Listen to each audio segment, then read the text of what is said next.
President জিয়ার সময় Saudi আরবের মধ্যে বাংলাদেশি ইঞ্জিনিয়ারদের বিরুদ্ধে একটা অভিযোগ ওঠে যে তারা সিমেন্টের মধ্যে কারচুপি করছে। তো সেই কারণে তাদের হাত কাটা যায়। সৌদি বাদশা ফোন দিল প্রেসিডেন্ট জিয়াউর রহমানকে।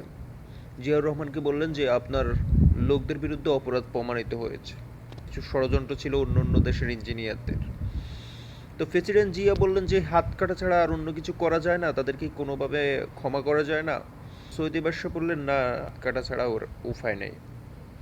তো প্রেসিডেন্ট জিয়া বললেন যে হাত কাটা ছাড়া যদি অন্য কোনো উপায় আছে কি, তাদের কি আঙ্গুল কাটা যায়, একটা আঙ্গুল কেটে দিলে কি সেটা পূরণ হবে?